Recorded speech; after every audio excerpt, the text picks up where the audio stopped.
welcome to this episode. I'm going to call this the second episode of Fix My Mix. I did a little test out for this show format on my featured artist live show last week, and I've decided to run with it for a while. I'll explain a little bit more about that later and what's going to happen with featured artists live. But for those of you who don't know, Fix My Mix is about myself and my guests having a listen to some unfinished mixes, some unfinished work by people.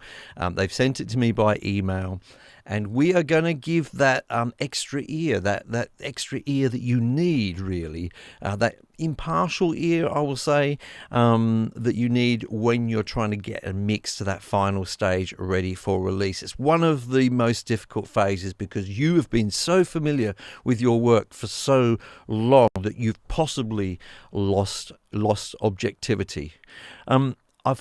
Before we head on, I want to say thank you to my sponsor here, DistroKid.com. If you follow that link in the description when you are ready to release your music, you'll get a further 7% off of the usual price of the already cheap $19.99 per year DistroKid. So definitely check that out. It's very easy. If you haven't released any music, then that would be my first pick, and I'll be talking about that a little bit later. I want to say a huge thank you to the people in the chat. It's always great to have you here, especially the regulars. I do thank you so much for your support, especially those of you who have been watching for many, many weeks for the Featured Artist live show. It's very much appreciated. I can see some of you here already. We've got Doug, of course. Doug, you're so dedicated. You always make time to be here, seemingly no matter what time zone we're working on. So thank you so much. Good day to Danny as well. Hi to, what a great username, hey, the Zombie Economist. Saying hi from Scotland. Do you know, one of my favourite bands comes from Scotland. Put something in the chat and try and guess which band that would be. We also have Raymond here. He was featured on the first kind of episode of this Fix My Mix show last week. So good to see you here again, man, and really enjoyed your song last week. Patrick McClellan, who I know is a regular in the community. Good to see you here, Patrick. We also have SBP music from someone else from Scotland. There you go. Get those guesses in for my favourite Scottish band. And also, of course, a big hi to Keonra. And she's here from my own hometown here in Perth, Australia. Always great to have you here. Let me get in my favourite of my two guests that I've got on here today. And there's a reason for that, because I kind of want to punish one of them. So I'm going to bring on my absolute favourite here and fend the other one. And that is, of course, Dan the Lonely Rocker. I can see the other one now, my little thumbnail going. How you going, Dan? At least I can finally say I'm not the only one that's ever been late for one of your live streams. That's right.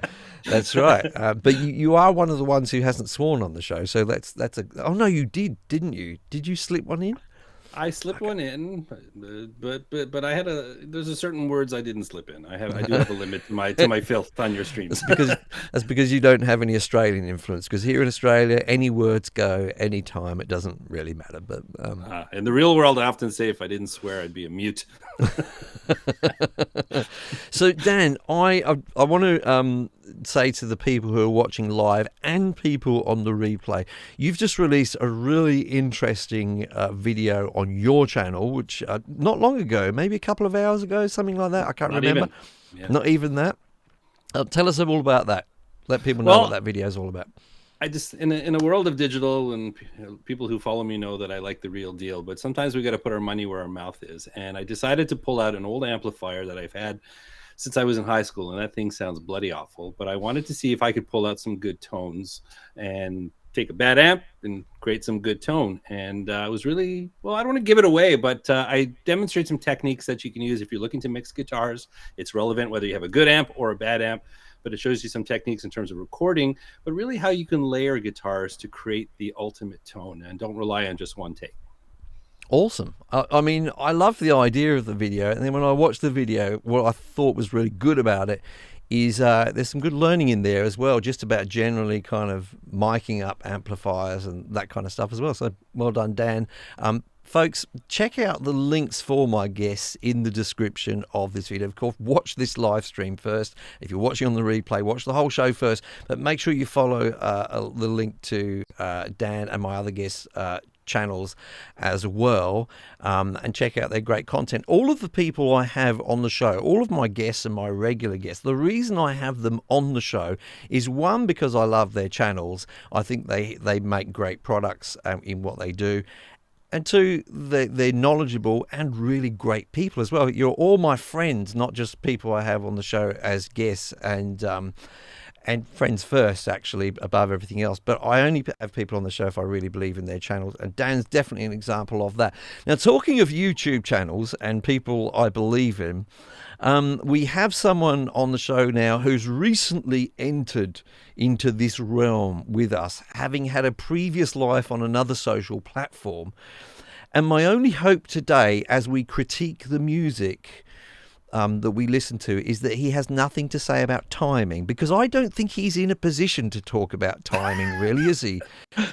Given that I haven't actually spoken with him yet today, because he was late. He was a late arrival to the pre-show where we normally test our microphone levels and all that sort of thing. But no, he's so confident. He's so confident, having made two YouTube videos. He doesn't need to sound check anymore. He doesn't need to do that stuff. His name, of course, is Mr. Ricky T. Brown. There he is. Check his headroom. Check his headroom. Hang on a second. Look, he's upgraded that microphone a little bit there, hasn't he? I did. You know what? I had too many criticisms before. I can't hear you, mate. Let me test my knowledge of microphones. Are you using a Shure MV7 there? Are you not? I am indeed. Yes. Good microphone. Yes, it's made the whole process a lot simpler. Trust me. And you're using the USB thing in there, and it's got its own headphone jack and all that kind of stuff, isn't it? Yeah. Yeah, it was the ideal choice, really. XLR or USB. So, yeah. He's got some new shades or something, too. Look at that. Oh, hang on. I've lost him. There he is. Have you got new shades? Have you got new shades, eh? Is that so people don't recognise you in the street? Like we can almost see his eyes. We can almost see his eyes.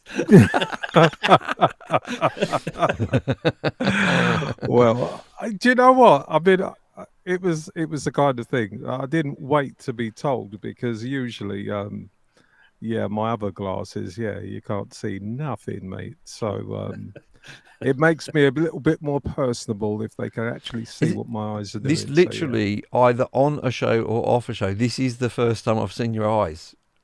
No. When you look down my Facebook group, you've been on my Facebook page. I'm pretty sure all of your photos on Facebook, you have shades on. Oh, right. Okay. Most of them I do, yeah. Most of them I do. I thought it was a sort of an identity thing, like Elton John had his glasses. No, honestly, it's. I've probably seen, one too many blaxploitation movie, when I was growing up. So the idea of kind of looking cool, if you had some shades, mate. But yeah, look, that's my face. That's my face furniture, if you like. So yeah, face furniture. I like that. That's good. Yeah. Very, very good. It's like my blue lights. I've got to have a blue light in the background. Well, this is it. You see. You get your thing going on. Dan, I gotta have a big studio. That's just my thing. Right? You certainly have now. It's not size that counts, Dan. You should know that by now. I also know how to use it too. It's okay. Okay. Let's not go dirty too soon. We'll leave that towards the end of the show. Now, guys, I just want to say, this is the first time you've been on this format of the show. I hope you're going to enjoy it. This is really, really different, because unlike the other format of the show, which I think is really nice, with Featured Artists Live, to find music which has been produced in the community, which is of good quality and that we can praise, but along the way, I think as myself and my guests have evolved the show, and I've noticed it turned into a bit more of a critique of the music, positive and negative as it should be. And I thought, well, let's just take that step further and go from the basis of the music we're going to listen to is not finished music. It's not released, and the people really need that critique at this stage, right?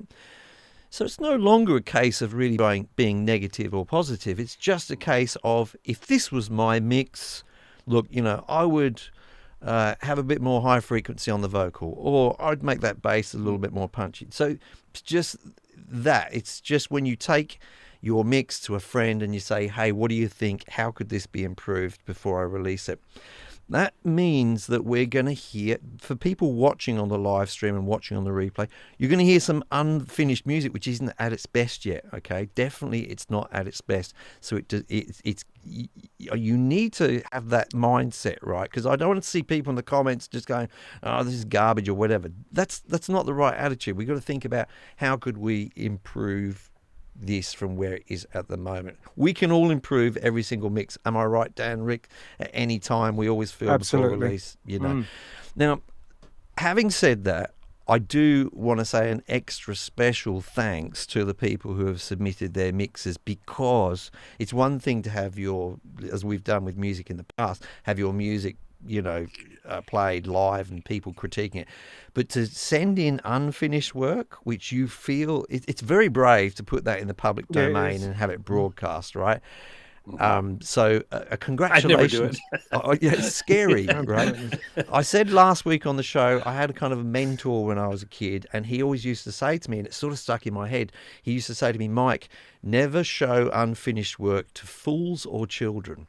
And I'm always dubious about who I'm going to play unfinished work to or show unfinished work to. Yeah. It has to be an educated person who can see the potential in something. So hopefully that's what we're going to do on this show today. And I'm going to say right up front, we've got, in my opinion, we've got some very varying qualities of mixes here. At least one of them I think is very close to where it needs to be, and I think a couple of them need a decent amount of work on them. So having said all that, let's get stuck in. But I do want to say before we get stuck in, you can enter your mix for this show. You need to send an email. I've put the details for that in the description down below. You can just email the song to me. The title of the email has got to be Fix My Mix, and I'll go through them, and hopefully you can get your song on the show to be critiqued. Let's go to the first song. I'm trying not to do so much background as I used to as well. I want to leave that a little bit more open so that we're not, judging the music based on too much of a backstory. I think that's valuable. That was mentioned to me, and I think it's valuable. But I'll give you a little bit of insight, just quotes from people in the email. So I'll let Ricky start off by saying the artist's name. I'll just pop that up on the screen here, Ricky, for you. While I get my notes together. Go ahead. You always start it, didn't you? All right. The artist's name is Manuel Guerrero. I can't understand. Maybe he can't understand you, Ricky. I don't know. He bloody did. And I see Pete John's giving us a shot already. He's always doing it to me, man. Yes. Which way are you pointing, mate? So Manuel is an amateur musician who's been playing with Cakewalk since the DOS times. Yes, Cakewalk's been around since the DOS times. Wow. In real life, he's a retired IT software guy with a lot of time on his hands. His recordings have been about stuff he wrote about 40 years ago, and this specific one is from 1984, not the recording, but the song was written then. He was having a coffee in a coffee shop in Portugal, and suddenly melody and lyrics came to my mind. I picked up the guitar, and the song was written. I love that experience of songwriting when it happens. We shall have a listen to it now. Let's just dive straight in and see how we think this can improve. And I know I keep saying I'm going to do this, but people in the live chat, please do give us your opinions on the mix as we listen to this as well. Yeah. Super useful.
the way I'm feeling,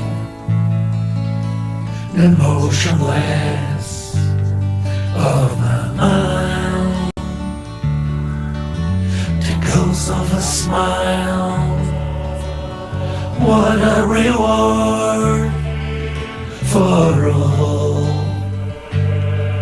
I've done before, and all the struggle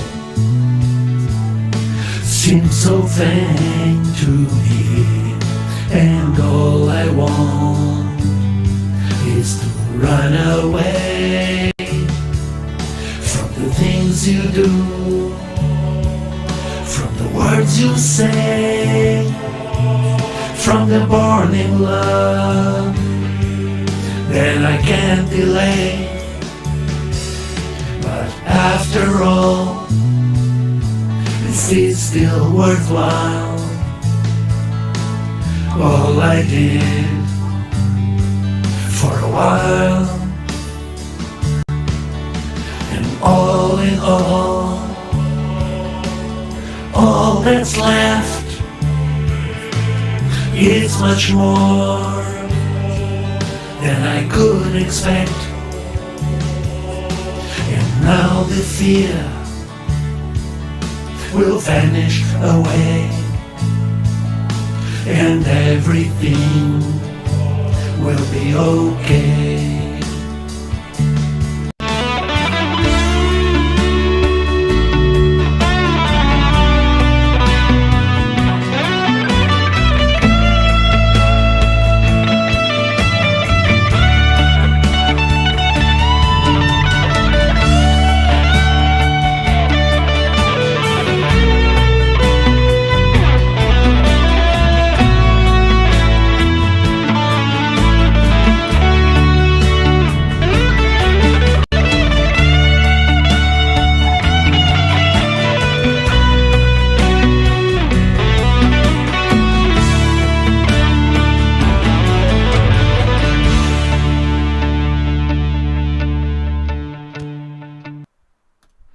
Okay, so thanks very much to Manuel for sending that in. I think we're going to have quite a lot to say about that. I was putting up a few comments from people in the live stream there. Let's see if they kind of align with what our guests have to say. And because he was on time and a good boy like that, I'm going to put Dan up first. He gets to have the first say. And Dan, hopefully you're going to say everything that Ricky was about to say in this case, just to punish him even further. I was reading his mind. Well, what I'm going to say, and like not knowing this individual and where he is with his mixing skills, I mean, it's what it sounds like to me is that the work was done in composition and that all the pieces are there, which is great. It's a nice song. People were saying Pink Floyd. You can definitely hear the Pink Floyd influence. Absolutely. But in terms of a mix, I would say we are early in our mixing process because I mean, things like, for example, the vocals and the lead guitars were just consuming everything. It was just like you couldn't hear. And I don't want this to sound like a criticism, but from first impression, it just sounded like things that he wants in the forefront are just louder, right? And it's not sitting on any solid foundation. Now, there's different methodologies in terms of mixing. Some people are top down. I'm more about, I like to build up my rhythms, and as I've gotten better at mixing, is I know where certain things are supposed to be in terms of frequencies, placement, and things like that. And like building a house, I always believe in building a good foundation, and then it's there to support, even if you want to be. Just backtracking a little bit there for people who don't fully follow what you're talking about. So your approach is to start for, say, drums and bass and guitar. Yeah. Drums and bass. Like I'm a drum bass like first. Yep. And then I'll start to introduce some rhythm guitars. Like I have some principles and things since I write my own music and I record and mix myself. You know, I know, okay, I do my drums this. I know I'm going to record guitars. I'm going to pan them over here. You know, my solo one's going to be here, one's over here. Like I kind of know where I'm going with my stuff because it's easy when you're doing your own music. But with this one, I hear a lot of great stuff in there. And it's going to be a challenge to mix this song and give everything its due. So I think there needs to be an identified process there. And I think a song like this, which is going to be dominated by vocals, there's the lead guitars, absolutely. But I think building a good structure in the bottom end and the rhythm tracks with drums, get those working together and start placing things around. I mean, the vocals sounded very, very wide here, right? Obviously, but But when you start building up that rhythm, then you can find the places for those vocals where they're gonna, maybe feel it in one ear, feel it in the other ear, maybe play around with the spectrum that way, intertwine the lead guitars and the vocals, because they occupy a kind of a similar place. So, but I do think there's a lot of really good pieces there. I think there's a lot of work to be done here, and I think he needs to really sort of identify his process and then be very methodical with it, because one remember when I started mixing it, it was kind of the circle mix, right? You kind of go around and around and around, and you think, oh, I fixed it. It sounds great. I'm like, going back here again. And that's a danger that anyone can get into if they're learning or teaching themselves how to mix. So I think picking a methodology, I think building foundations, rhythm tracks first, and building up from there is the way to go. Some people work the other way around. They do, I guess they call it top down. But that's what I would say. And then being able to find places and place those vocals properly, place those leads properly, all built around a good rhythmical structure. But there's a lot of good bits to work there. I think it'll be a lot of fun to mix this song for sure. Interesting. Let's see what Mr. T. Brown had to say about this. How are you feeling this in terms of the mix? How do I feel about it? There's definitely a good song in there, but I think the remedies for where it is right now, it's multi-layered. I'd say that from a mix point of view, I start, if it's got a vocal on it, I'll start with the vocal. The vocal is king. Yeah, me too. Vocal is king. End of. So again, for those watching, and I just want to labour this point a bit for educational purposes. The Dan's approach, which is very, very valid, is one way of doing things, and I certainly used to do things like that, because for me, most of the music I produce is is more vocal intensive. I like to start with the vocal first. I usually have that fader on 0 dB with the vocal. I've gain stage it so it's a good level, and then I bring other things up beneath it. Okay, so that's one approach. Depends on the type of music and all that kind of thing you're producing as to what's best. Carry on, Ricky. Sorry. Yeah. As I just said, the vocal is king, and for me, the effect that he put on his voice just didn't work for me. It just didn't work. He's got a nice voice, as it happens. It didn't need that for me. It just didn't. It didn't need to be there. It was almost a distraction. Now I understand, because I'm, a writer and composer, musician myself, and you need to have a certain amount of artistic license. But I think equally, you've got to have that basic understanding of what things work together. I mean, for me, the way it was presented, I mean, I appreciate it's not the finished article, but for me, it was like, well, you had that long solo in the beginning, and that's not where you put it. I mean, you may use a little bit of a solo as a part of an intro, but for me it was way too long before the vocal came in, and when it came in, it was plastered with that effect that it had on it. So, not meaning to be harsh to the artist, but I think there's a nice song in there, a lovely chord progression, as others have said. It's got a nice movement about it. But I think when it comes to mixing it, I think you've got to deal with it in layers. The most important thing about that track is the vocal. And if it, contrary to Dan, I mean, most of the music I do has got vocals on it. So I always start with that. I never want to sacrifice the vocal. So anything else that goes on there needs to work with it without drowning it, or... I mean, I felt like the EQ on the guitar was a little bit too middly for me. I mean, if you look at the spectrum, of sound frequencies with every instrument you're using, they need to occupy their bits of a their spectrum. own space, and there was a lot of smudging the boundaries, if you like. So it just made it. The bass was nice on there, nice and warm. I like that.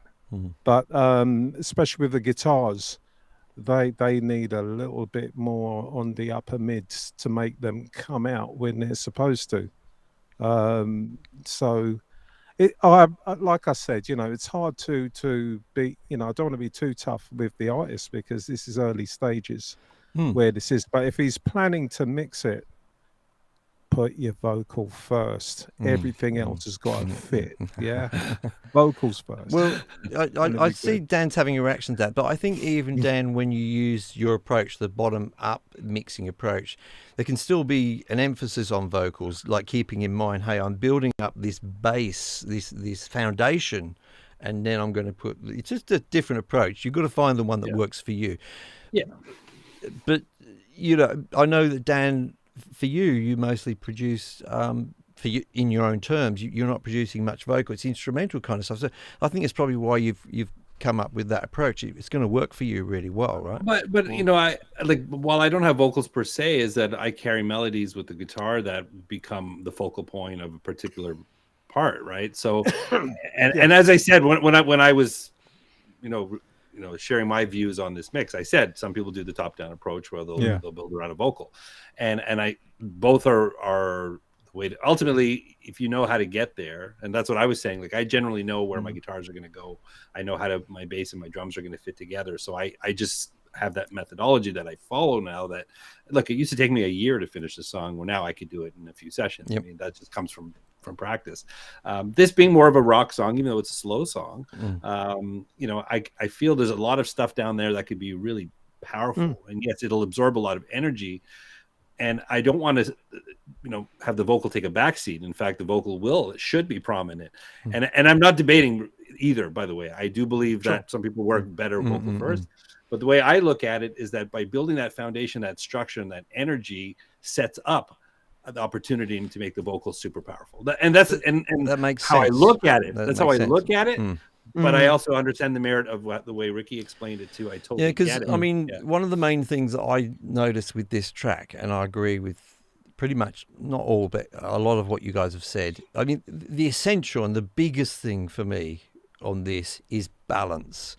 All that stuff about frequency ranges, whilst it's true, this is lacking at the moment, just the basic balance of the instruments that are there. There's things that are way off. And one thing I noticed was the drums are incredibly quiet.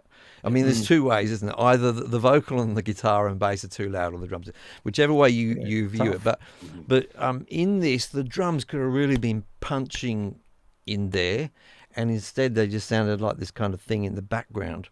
Now, before I get on to a little bit more critique on this specific one, I do want to say, for Manuel, I haven't seen him in the live chat, he may watch on the replay, but if you find that you're hearing this critique and you're not quite getting it, these are well-known remedies for it. First of all, take a break from this mix. I don't know what stage, whether this is a first mix or whatever, but take a break. And when I say a break, you may even decide a week or two on this one. Work on some other stuff, because you may find that and this is very important, after you take that break, the very first listen you have, I'm talking about the first listen, have notepad and pen in hand, because all of these things are going to hit you bang, like, oh my god, that vocal is too loud, it's smothering everything else. It's going to hit you right away, I promise you. If you've been listening to contemporary music for the last few decades, you have the experience of knowing what a good mix sounds like. That's been ingrained into you. It's going to stick out to you, I promise you. All the things that we're talking about here in terms of mix. I disagree with Ricky even. Vicky was here earlier. And I like the effect on the vocal. I just think it's a little overdone. So it's a little bit too strong. And although it doesn't technically make any difference, and I don't know what the artist's approach has been here specifically, but I often find if you had an effect like this on the track, like as an insert, it can be overpowering as opposed to if you put it on a bus and blend it in. I know that you could use a mix control in the plugin, and it really makes no technical difference, but it's something about that approach, about having the fader on the bus and then the fader with your dry vocal on one channel and then blending them in, and you've got to find that sweet spot. It's a little bit too much, but for the style of music, for a very Pink Floyd-y sounding thing, I thought it was very, very good. So sorry, Rick, but that's a taste thing, I think, there. It is. The thing I quickly want to say about this as well is the type of effect that I was hearing was almost like a reverse reverb effect. And it just so happens that Dan's recently made a video about a reverse reverb effect from United plugins. So again, that's another excuse to check out his link in the description down below and look at a video that he released a few days ago, which has a plugin which makes that easy for you, because you can do it without the plugin, but it makes it much easier for you. And I think that if you're listening, Manuel, and you don't really like Ricky's critique there, if you think you're married to this week, am I? if you're married to that effect, no, but seriously, because he may or may not agree with you artistically on that, but if you're married to it, then I would say just have a go at lessening it, okay? Because I would like to have heard a little bit more of what you were actually saying lyrically in the vocals, and I thought that the artistic choice you had was compromising the function of the lyrics, the story that they were telling, because I couldn't hear them clearly. That's just a little bit of a bugbear of mine. So, play with that a little bit, in my opinion, for what it's worth. The funny thing is, we don't actually know how long any of these people have been working on these mixes. Poor bugger. Yeah, that's true. I know. For 6 months, he's like, But one way or another, I think it still stands, whether you've been doing it for 6 months or it's the first mix. The basics of balance here are out for sure. And now, I'm at pains to say this, Manuel, I don't really put music on the show that I don't think is worth improving.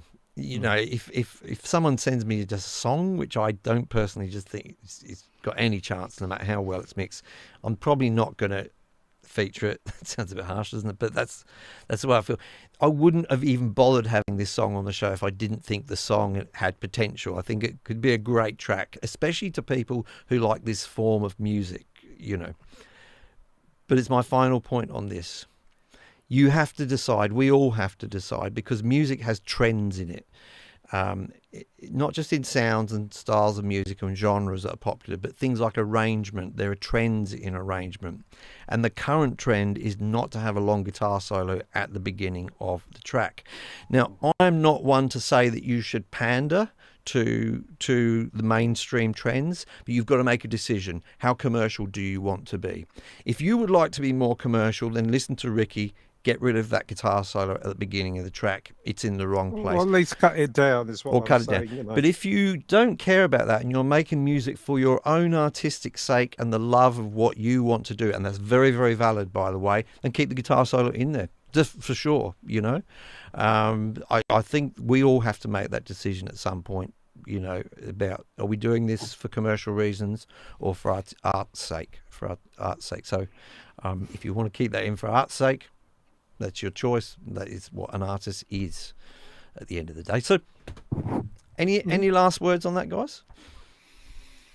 No, I was going to say, thanks for contradicting every bloody thing I've said, Mike. Thank you very much. There's more of that to come, buddy. Ricky's just grumpy because he was late. Let's see what Pete Johns has got. The learning is never be late, mate. Michael. Never. Pete, you don't know, mate. You don't know. You wait till Listen, one. I was on the show with Pete the day I was late, and believe me, I got an earful directly from him. True. That's so true. It's true. I've got two people either side of me, folks, and they're the only two people who have ever been late for any of my shows. Just saying. I should rename this to the Late Show, shouldn't I? Really? I was on time, mate. I was actually later. Anyway, moving on to Manuel. When you get this mix figured out, I wouldn't mind hearing a revised version of it. I think it's got a nice potential there. And then when it gets to the stage where you actually feel that you want to release it to the world, you may consider using DistroKid. And don't think that that's as a complicated process like mixing is.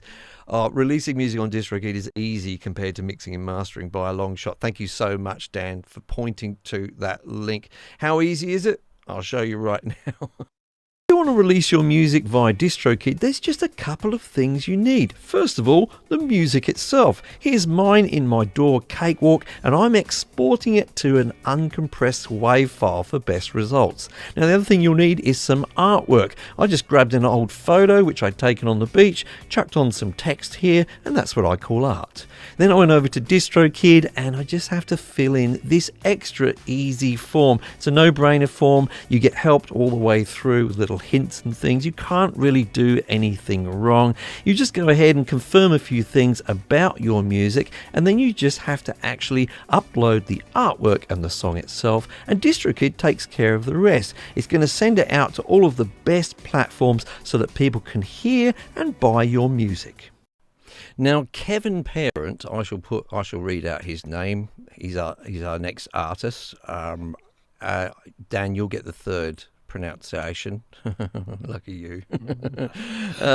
Kevin Parent has this track which is called I Need Speech. Now, Kevin is 54. He's from Chicago, but he lived in South Korea since the 1990s. Studied music composition as an undergraduate, but moved on to linguistics for his PhD with classes online. He enjoys using Cakewalk to make themes and bumpers for his videos. Excuse me. The song began as the theme song for my uni freshman speech class when we moved online for the pandemic. I liked the song and expanded it to a full song, even though the lyrics are still about speech. Now, the song, he says, is overly Beatles-esque, although not based on any one particular song. Likewise, the mix consists of all mono instruments panned to various positions in the stereo field. Sounds like that was a conscious decision, doesn't it, to have only mono instruments, perhaps emulating the sound of the 60s and then simply panning them. So it's going to be an interesting one. Let's listen to this from Kevin Parent, I Need Speech.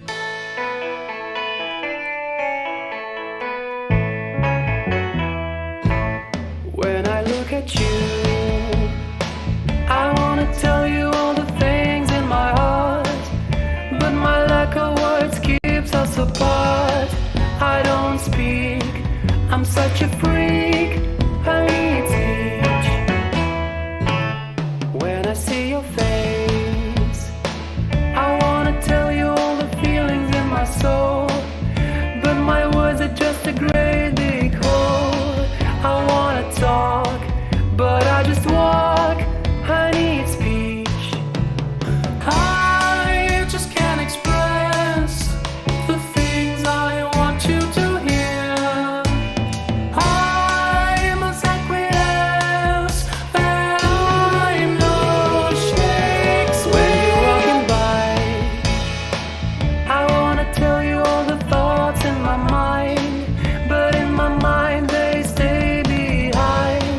There's no science, it's just silence, I need speech.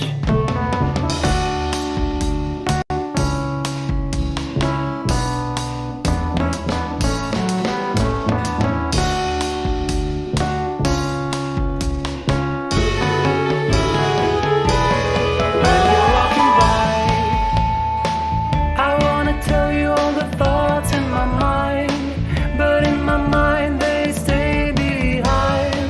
There's no science, it's just silence, I need speech, I need speech, I need speech.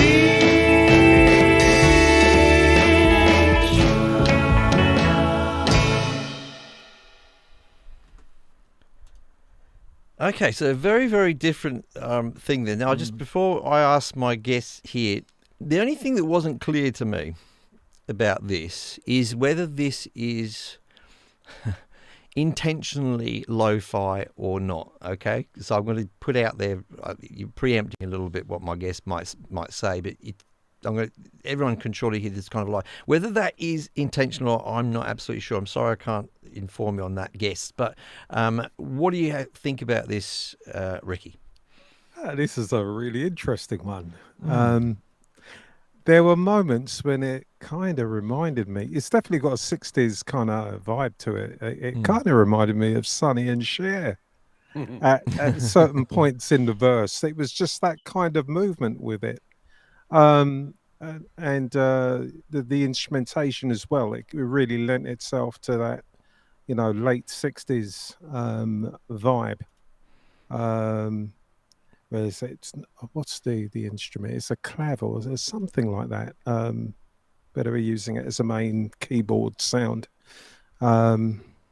Yeah, what struck me about it was it sounded like the parts, it's like they were being played live, and especially where the drums were concerned. It's like somebody was actually trying to eke out a beat kind of thing, and yeah, make use of a drum machine. Honestly, it will help you a lot, because you see, the thing is, right, I I mean, don't know if Dan will agree with you there. You may get well, slammed. certainly with this kind of music, I mean, you need a regular timekeeper to put everything else on top of, and if you don't have that on the track, then the whole thing is going to start wandering. Right. Because he's got the right ideas about where he brought the harmonies in, that kind of thing.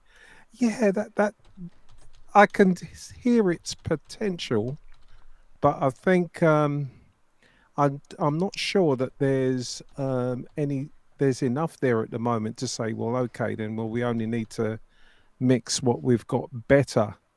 I think you get your rhythm track right for something like this. Get that right, and everything else on top, that's your bedrock, if you like, and everything will be in time after that. Right. Okay.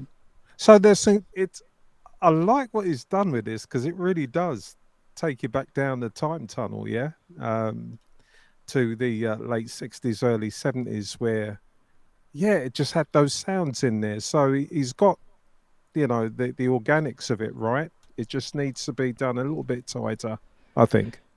So there was a guy who was the original drummer for the Beatles. I think his name was Pete Best, right? And allegedly, when he got into the studio with them for the first time, he got all the way to Abbey Road with them, and George Martin was like, "This guy can't keep time." So I'm thinking that perhaps with this track with Kevin Parent, he was trying to capture the Pete Best drumming and get it really authentic. I'm sorry, that was a cheap joke, wasn't it? It was a cheap shot. It was cheap, wasn't it? But I just want to say that I didn't touch upon this with the first song as well. There was just a couple of timing issues in there, here and there. It's a difficult one to sort of swallow, this one, because we're all guilty of it at times. I've definitely recorded a whole track and then gone, I'm just going to have to re-record that rhythm guitar because I was really sloppy with it, and it's painful. It's hard to bring yourself to do it. You'll reach for tools, sort of audio quantizing tools or anything, rather than set up to record that guitar again. I know it's painful, but sometimes it just has to be done, and you just have to go, hey, I wasn't having my best day. And I heard a little bit of that there. Dan, did you hear any timing issues, or what were the sort of things that you were hearing? Yeah, I wasn't sure because if it was the stream burping, because I felt like there was these weird kind of shifts going on, and it, to me, it kind of reinforces what I'm always saying: is that build your foundation first. There's one thing to re-record a rhythm guitar track. There's one thing to have to fix your drums. That everything's been recorded too. That's a mess that you just don't want to get yourself into. So I stand by my philosophy of getting that foundation working, because the biggest problems of this mix is in that foundation. I mean, I with everyone else agree. I think there's a great song here. It's very nostalgic. But the one thing about one of the why 60s music sounds like it does? It's because of the limitation of technology of the time. So I don't think we need to completely emulate all of that, because we have better technology in our basements and our bedrooms than a lot of those artists had, in full studios in the 60s. So we don't need to copy imperfections, because a lot of those artists, it's like, the way they color black and white films is because they want to bring it to their full potential, right? And this song has great potential. There's a lot of, it's fun. I agree 100%. I mean, there's something going on with the drums there that I hope is fixable without being a domino for the whole production, because it just is what it is. But speaking of drums in the bottom end, I mean, there was no drums again, that energy down low was missing. And I know it's reminiscent of the 60s sound, but you can still have clarity down there. The bass and the kick drum, I couldn't discern one from the other. They just weren't there. So I would love to hear this song cleaned up, the foundation cleaned up a little bit. I mean, the vocals were big and really occupying a lot of space in sort of the middle of that mix. And maybe back to what you guys were talking about, the vocal is king, but in this case, the foundation wasn't addressed correctly. And now the vocals are just overpowering everything. There's a problem down in the foundation. Where do you take this mix? So I would like to see them kind of focus on getting that rhythm fixed up and getting that bottom end working, the foundation working, and yes, bottom end, kick drum, bass drum, get those working nicely together. And it doesn't have to be big. I mean, the song has got a bit of that big, thick, like a hip hop track. Of course, we don't want that. But there still can be clarity down there. Whoever's playing the bass, whether it was a real bass or it was a synthesizer, it doesn't matter. It's in the song for a reason, because it's got to be heard. It's not. So that's where I think the biggest challenges are with this mix right now, is to figure out the timing and then address that sort of the foundation of this mix. But there's a lot of amazing, really great vocal moments in here, and carving place. And by the way, the whole mono recording thing, because pretty much, I mean, I play bass and guitar. I don't record in stereo anyways. Like, I do some keyboards, and often I'll layer them in mono. I'll do them individual tracks, and then I'll create stereoscapes out of individual parts. I actually like doing that, as opposed to you playing a part that's given to you in stereo. Guitars, I record mono, but I make very wide sounding guitars by multi-tracking them and panning them left and right. So I actually like the idea of recording all the bits and pieces and then creating the stereo field in your mix. I actually think it's easier to find place for things that way. Again, maybe just the way that I do it. So, yeah, I thought with this track, it's really interesting. I thought overall, Kevin, the sort of general balance, we're comparing this to the first song, the general balance was much more there. Okay, just I take what Dan's saying about in parts the vocal overpowered or what have you, but just in general, I thought that the balance was okay. I question the sort of philosophy behind this. Okay, so let's say, for example, a movie producer who was making a period piece said, "Hey, I need you to record a 60s style song, and it needs to sound and have the sonic qualities of a 60s song." Then yes, you achieved that. The bass was not thumping, the high ends were not quite there. It was much more middly, and it was typical of the way music sounded on, not so much the way music sounded in terms of recordings, but the way it sounded to people when they were playing it on the devices they were playing on. Yeah, when they were playing it on that little suitcase record player or something like that. Yeah, because actually the quality of some of those recordings is quite hi-fi. But we were used to hearing it through these devices, transistor radios and things like that. So if that's the thing, if you just want to reproduce that, then you've done it. You've achieved the goal there. I question the philosophy behind that, though. I think that you can create... I think a large part of the 60s sound was to do with some of the instruments that were used, for example. Someone mentioned a farfisa there, a farfisa organ, or particular type of drum kit, and the way those drums were tuned and played, and the particular tones of the guitars they used to have back then. It'd be so. There was much more. There's much more of a 60s sound which is related to style and delivery and the instruments used, rather than just the sonic qualities. So I think there's room to create a 60s sound, but with the 2020s sonic qualities to it, and that didn't achieve that. It was way too much to the middle in general for me, in that way, and we needed a bit more thump to the bass and what have you. But overall, a really fun song, a really cheery song that if it comes on the radio, it's gonna be a fun one to listen to in the car, as you're going along. So I like that song. So thanks so much for your input there, guys. Before we go on to our third song for today, we're going through them pretty quick.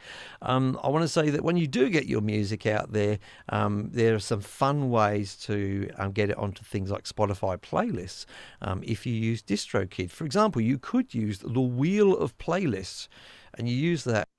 One of the ways to actually get your music heard on Spotify is to get onto a playlist. Now, DistroKid offers a really fun way to get onto one of their playlists with their Wheel of Playlist feature. Simply head over to your DistroKid account, go to the top right where it says Goodies, then go down to Wheel of Playlist, and then you start off simply by selecting a song, something you've already released, and then click on Connect with Spotify.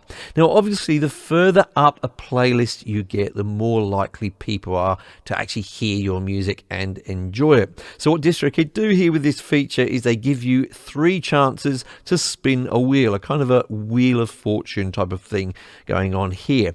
Now, the best result of those 3 spins determines your number in the playlist. And as I say, the higher up you are, the better. So on this occasion, I achieved 1,088. You can try every day if you like. So maybe that's something you'd like to do to actually get your music in a playlist on Spotify. Now, one of the things that I'm super proud of, apart from my children and the fact that my channel's nearly on 100,000 subscribers, I think I just ticked over 99. It's getting there. But one of the things I'm super proud of over the last few months is my Cakewalk Facebook group. Now, the reason I'm proud of that is not really to do with the numbers. It's got decent sort of people. It's got a decent number of people who've joined. I'm very happy about that. But I'm very proud of what's being achieved there between people. There's a great community spirit. People are helping each other out 99.9% of the time in the right way. I don't do much moderation. My moderators do some, but not very much from what I can see. So there's great vibe in there to nourish. But I want to say a thank you to Ricky T. Brown for this, because not only did he inspire me to really have a Facebook group, but it's more the style of the Facebook group and the energy of the Facebook group which I wanted to emulate. He achieves that with the Home Recording Studio Zone, which is my favorite group on Facebook. He's got the t-shirt on there. He's also recently started his own YouTube channel. He's got 2 videos, but I'm going to say he's got one sort of proper video which is a little guide to the kind of gear that you need to start your first home recording studio. Check out the link in the description for his YouTube channel. Check out that ABCs. Video. He's fat on this one. It's all about facts. He's right. Absolutely. He's right at the beginning of his journey on YouTube as well. And me and Dan certainly remember that. And it's a little bit terrifying. It's a little bit, are people going to enjoy what I do? Am I going to resonate? Can I make a success of this? And it takes a while, Ricky, but you're off to a great start. I enjoyed your first video there. So check out that, folks. Now, the reason I bring up the group is because this third song was really born out of my Cakewalk group on Facebook. The collaboration begun there from a little post from I'll just bring up his name here because the song we're about to listen to, I won't give it away yet actually, but his I hope I get the pronunciation right. It's Mark Fahey. We'll put it up in a moment. He put up a post in the group saying, any fellow musicians interested in laying a piano track on a new song? Now, he got a few responses, and one of them was from a gentleman who said, I'm always up for collaboration. It depends if the material clicks with me or not. Now, I know that what happened was the material did click with him, and he did a little bit more than lay a piano track on this song. He actually added quite a bit more, and the collaboration, I think, is been quite fruitful for them. So I mentioned that it was Mark Fahey, but God, I hope I've got this correct. The song is called. It's Irish. The song is called "Light I Need," and the featured artist is our very own Mimo, who chucked along things. So a little bit of backstory on this. I won't do too much, but so long story short, song was written a while back after almost losing my daughter to a rare genetic disease. Thankfully, the doctors figured it out, but the lyrics can relate to anyone that's been had a difficult experience with a loved one. We wanted to make the song different than anything else out there, with the 90s rock modern artist feel. I went a little. This is an interesting one. He said he was saying in his email, I went a little pitchy in the starting vocal, and I wanted to redo it, but Mimo wanted me to keep it because it had some emotional feeling in it. We'll listen out for that. I do want to say to my guests here, I want to give you a little bit of permission here. It's hard when someone gives a backstory like this. This is about his daughter who had, a rare genetic disease. So it's heartfelt for him, the meaning of the song. But we're here to critique a mix, okay? So I don't want either of you to feel that because this is about a really important subject that means you have to say nice things about it. I don't or think because we know him. Or because we know him. Exactly, right? If anything else, if Mimo, I think he can take it, and as we know him, he's kind of a friend, then we should be able to be a bit more honest with him. That's what friends, you should be able to be honest with your friends, but I don't think that if you criticise the mix that you're going to be criticising the backstory. So don't feel uncomfortable about that. I'm giving you permission to be honest, good or bad, with whatever you've got to say, and I know, or I feel that the artists also would prefer you to be honest, because I say artists, but I know Mark's been working really, really hard at this mix, okay? And I can see he's got a real desire to get the best thing out there that he can get. So I think he's going to really be appreciative of any pointers you can give him as to how this could improve. So let's have a listen to the final song of the show here, from Mark, also featuring Mimo. Let's have a listen.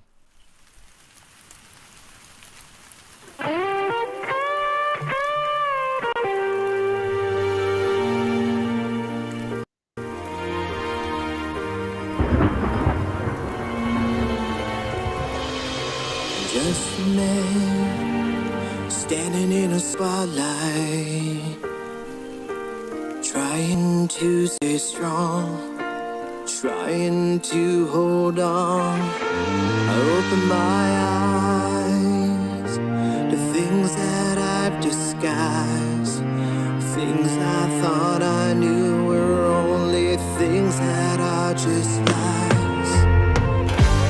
There were times I got down on my knees, looking for my faith, running far away from me. They were nights, nights I could not sleep, nights I feel the demons running deep inside of me. I'll be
Okay, so quite a different challenge for this song. A sort of a much more full production than some of the others. That in itself has its own, difficulties. I'll bring up Dan first of all. Dan, what were you feeling? Well, with that I one? think of the three we've heard today, I think this one is probably the furthest along, without a doubt. Big production, lots of stuff going on there. It's a great song. I really enjoyed that.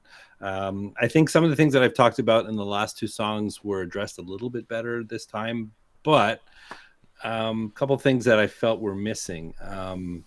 Where was the snare drum? I was looking for it. I couldn't find it. I mean, I was listening. I was wanting to hear the whack of a snare drum. Did you want to hear, was it a volume thing, or did you want to hear more snap or crack to it? Yeah, they're just either they were using a light sample or a rim shot or something. I just was like, where it was a big dynamic.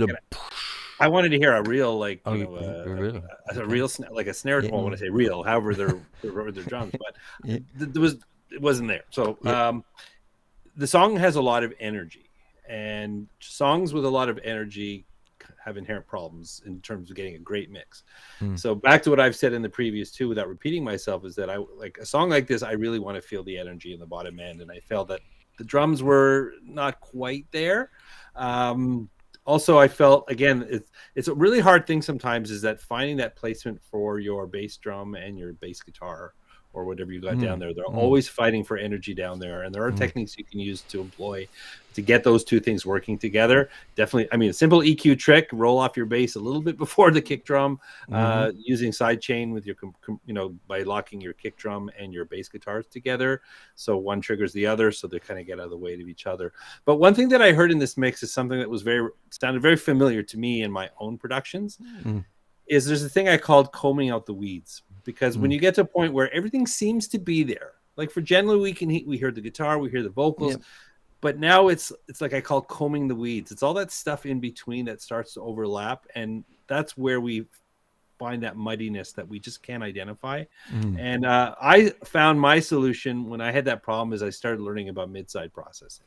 Right. And using a spectrum analyzer while I was mixing, because if the room is not perfect and you're doing your best to hear everything, but it just reminds me of where I was a while ago when I was just like, it sounds like I can hear everything should be great, but it's not quite there. I found the solution in mid-side processing, because there was a lot of frequencies that were overlapping that were just sucking a lot of energy out of that mix.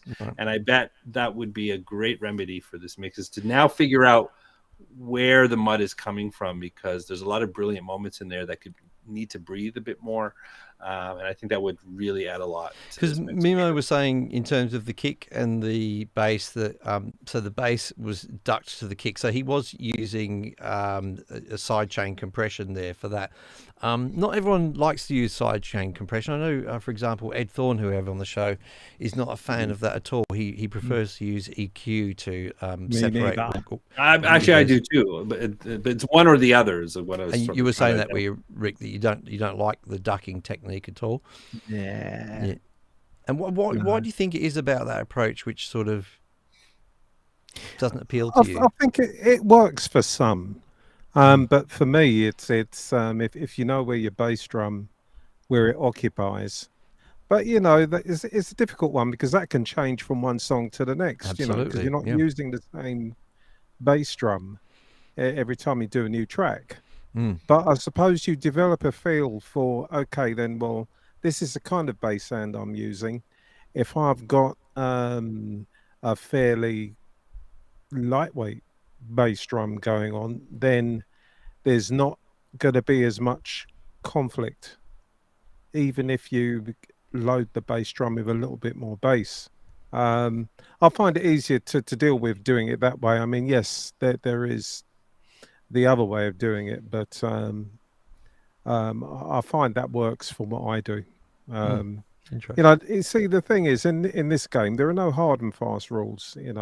No, absolutely, yeah. As it happens, this week I'm dead, because I've been trying to master an album that I've just kept promising myself that I'll get finished, and it's just going through all of those same processes, Mimo. So don't beat yourself up, mate. Sometimes you need another run up Oh, definitely Mine's taken something's 6 come easier. years. Dan, in terms of, I mean, you've mentioned there, about the drums and things, but you're a guitar player. So how were you feeling about the guitar in this song and where that was sitting? It's funny when I'm listening to a song for the first time, I'm drawn to rhythm. It's weird. Like I am a guitar player, and I don't know what it is. It's even like when in back in my band days and sort of getting inspiration from other musicians, I always find myself focused on the rhythm of the song, and maybe that's why I mix the way I do. The guitars seemed okay to me, like because I think I was sort of drawn into the things that were bothering me. Yep. So Right. they weren't bothering me. So it's like it didn't stand out like, oh my God, these That's good. have to be fixed. So maybe that's a compliment to what they do with the guitar. So I just always find myself drawn to rhythm. I think it's, to me, at least the kind of music that I like, it's just so important. So getting that mix right down there first to me just sets the tone for the rest. And what about Ricky? What about arrangement on this? I mean, by the way, for people who are new to all of this, arrangement is a word which is used by itself, but actually there's a few different perspectives for arrangement. Sometimes arrangement could be the order of things, so whether it goes intro, verse, chorus, that type of thing. But also arrangement can relate to the instruments used and the way that they're used and the way that they're layered, etc. But how did you feel? I'm talking about the second context here. How did you feel about that? I call that mise en place. Yeah. Everything. You're getting a bit posh for me now, mate. Yeah. Mise en place. Now, Mimo is, for me, I mean, I've heard, a lot of his other work, and he's a master arranger, actually. And when I listen to his stuff, it's always, it's always well arranged, everything being kind of in the right places. I mean, for me on this one, I don't know. It was an arrangement issue. It's more about the mix itself. Because using some beautiful orchestration in there, but I felt that the what would be the middle strings on there, or at least the chords or melodies around C3. For me, I'm expecting to hear that in the middle rather than off to one side, because that forms the body of what your vocal is sitting on. So that's kind of like your chord bed when you've got that going on. So I would have kept those in the middle, Mimo. But as far as the other parts go, I think it's just a question of finding that right balance. There's a lot going on there. So that's problematic in itself. So I honestly empathize with what you've tried to do there, because I've been reminding myself, so did I really do that? What I've been doing all day is trying to mix these tracks and make them work together, and what frequencies are they, what instruments playing there. Oh no, I need to go back and fix that because that's all wrong. So I totally understand what you've been through, but the end result, however, I'd say you're not actually far off from where it needs to be. It's a funny one, isn't it? With these very full productions, when you say not very far off, meaning, you're sort of 98% of the way there, but often that last 2% can take just as much time. Yeah, it can. There was just one more thing I wanted to add, Mike. The vocal now. I think, Mimo, you're suffering a little bit of, what's the word it's called? Yeah, reluctant vocalist, yeah. Oh, this wasn't Mimo singing here. This was Mark singing on this one. Well, whoever it was, Yep. I'm so sorry. Whoever it was that was singing it, I think they need to come a bit higher in the mix. And I think from a performance point of view, look, if I was you, I'd be saying to him, come on, mate, you need to own it. Yeah. Okay. This is your platform, so make it work. It's all yours. So grab it, because the way it was mixed, it was kind of dropped a little bit too low, almost as if, I don't want it to be too loud. That's something that can happen often, isn't it? I mean, for myself, I always think, my voice, I don't like my voice. I'll just, it's just, you try and compensate by making the instruments better and everything, right? But I thought the performance was good from Mark, actually. I think it was a really good performance. In terms of just very direct advice, I can't talk in decibels because that's a relational thing. I don't know where everything else was, but let me talk in percentages. That vocal needs to be up, but by like 5, just a little bit over 5%. We're talking percentages here. I'm just trying to give a guide. It's not terribly, terribly low, but because I was listening to it and I was thinking, I can actually hear all the lyrics. If someone said to me, yes, I can hear all the words. I can hear it. It's separated enough from the other things, but I just felt just a little bit louder, please, that vocal. So definitely that vocal needs to go up a bit. I want to talk a little bit about the strings because I know it's going to be a little bit of a festival for complimenting Mimo here, but I think there's a little bit of criticism valid for the strings. I had the advantage, unlike Ricky and Dan here, of actually listening to this a couple of times before the show.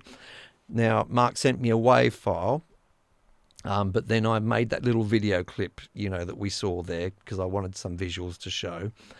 And when I was listening to the video clip, I thought, oh, gosh, the compression, the streaming compression has ruined the high end of those strings. You can get that nastiness on the high end of streaming compression. So I went back and listened to the WAV file just to double check, but it was still there in the WAV file. I definitely think, and I'm going to give a specific time here, it struck me at about 1 minute 37 seconds, Mimo, just in case you're wondering specifically where this hit me. As the strings are beautiful. They're just a tad too loud, some of those high strings, but they're a little harsh. I just would like to see you roll off some of the, well, actually even the high mids, but even a little bit higher than that, some of the highs, and just warm up those strings a little bit. That was a little bit too much for me. I liked the sound of the bass, even though I agree that the bass and the kick weren't quite there in terms of working together. I thought the bass sounded really nice on its own, though, really. And what I did like about this, thanks very much, Danny, by the way, in the chat there, just giving some reference in terms of frequency ranges. The 2 to 4K was very much what I was talking about, Danny. I wanted to say that one thing I really enjoyed about this was the exit from the guitar solo, but there was just a nice. This is a musical thing rather than a mixed thing. It was just a nice little arrangement there. I don't know if it's too late really to say this, but I expected it to go into a final chorus or something from there. Now, people have been asking in the chat to play the song again because they feel that they could get something if they heard the song again. And I've decided, seeing that I'm going to play, unusually, I'm going to play the song. We'll do our final goodbyes, but I'll play it as the outro to the show today so that people can get that second listen. But yeah, I felt like, I was thinking, it's going to go into that final big chorus from this solo, and it didn't. And I was okay. But then the song would be probably too long, so I don't. Oh God! Now, if you take this criticism on board, that's a whole move things around thing, isn't it? So sorry, guys. But look, overall, that's where the arrangement fix stream. Yeah, that's right. Cakewalk has wonderful features to do with arranging. I don't use them very much. I made a video about it, but yeah, you can just move things around, these days indoors. It doesn't always work that well, but it can save a headache if you really need to change the order of things. Overall, though, for me personally, just from my personal experience, I enjoyed this song a lot. It's not. I think it deserves an inevitable comparison to something like Bon Jovi, or something along those lines in style. And whilst I was never a huge Bon Jovi fan at the time, I mean, we did play some of their songs in the high school band. And yes, I was in high school when Bon Jovi came out.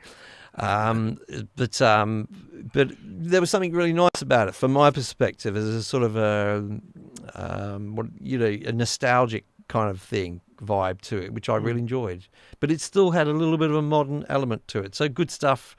In terms of, I think the composition's good on this song personally, and the as I said, as Ricky complimented me with it, I think the general ideas for the arrangement, the piano and strings and all that kind of stuff going on there was wonderful. I'm glad these guys collaborated. I think it's been a really positive collaboration.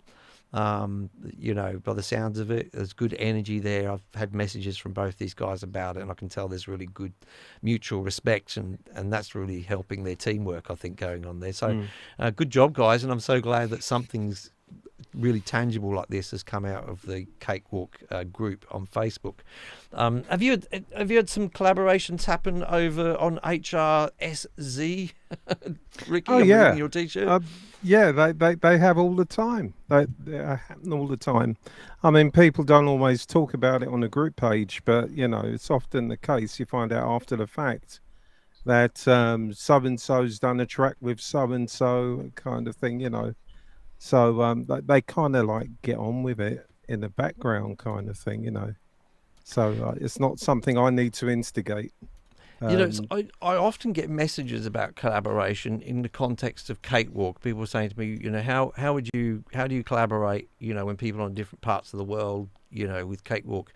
And there's various methods. I won't go into that. But I was doing some research for a show I was on yesterday with Pete Johns. I was on his channel yesterday. We were talking about different free doors. And when I was doing the research, one came up. It's just a little thing out of interest towards the end of the show here. There's one called Ohm Studio. Ohm Studio. I've heard of it, yeah. I haven't tried it. But as I was reading about it, I thought, I haven't heard of that. What's that all about?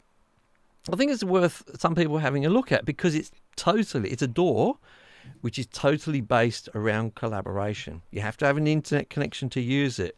So what happens is you can both have that project on the go at the same time, and you can message people from within the door itself and make notes about who played what. And then when they're ready, they say you've got a drummer.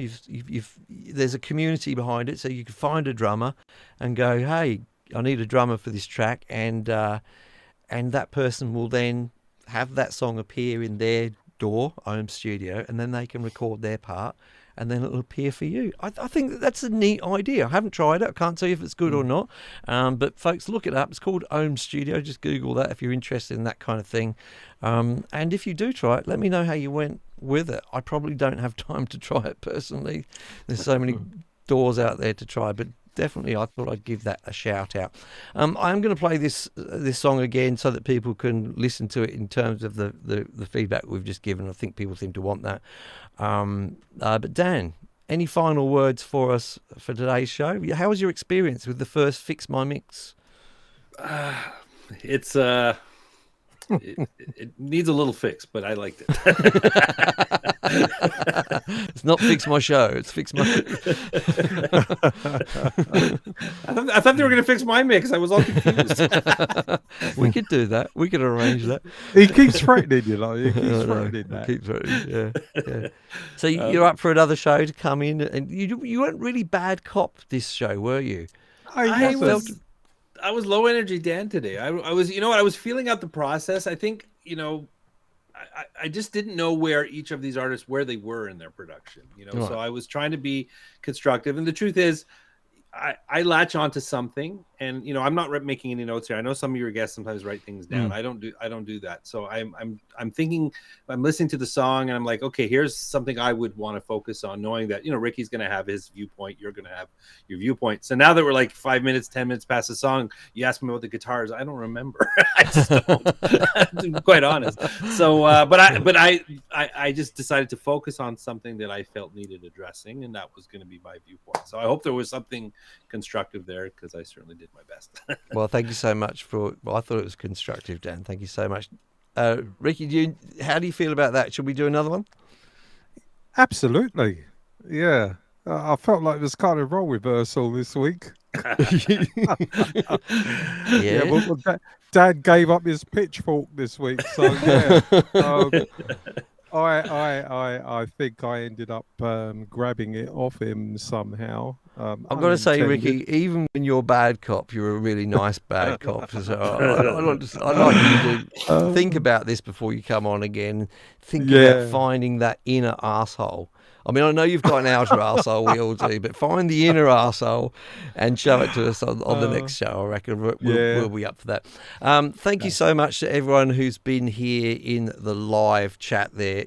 it's just, this show would be nothing without the people who come along week after week and join in and give also their valuable opinion as well. If you're watching on the replay, please let us know how you felt about the songs and how you think they can improve, because I know that the artists will very likely be reading those comments as well, to find out how they can improve their mixes. And I hope this show has helped you out, and I hope just in some, remember at the end of the day, it's all opinions, okay?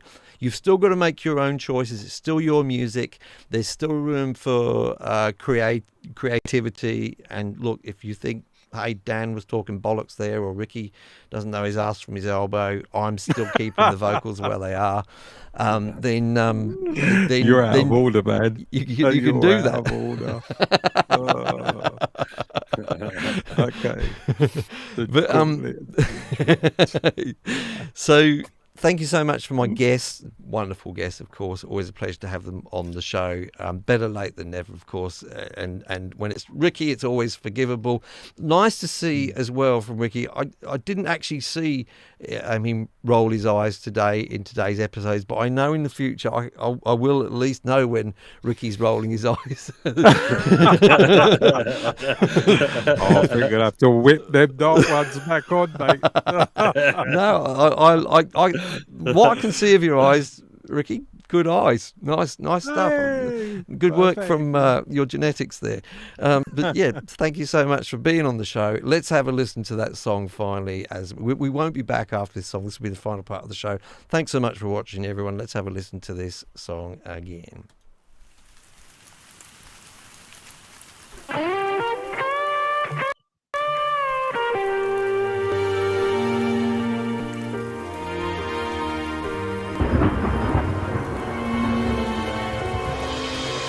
Just a man standing in a spotlight, trying to stay strong, trying to hold on. I open my eyes to things that I've disguised, things I thought I knew were only things that are just lies.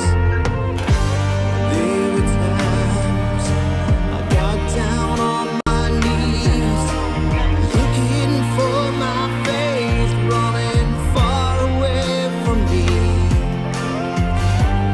They were nights I could not sleep, nights I feel the demons running deep inside of me. I'll be your hero. I'll be the man you need if you're standing here in my shadow. You will always be the light that I need.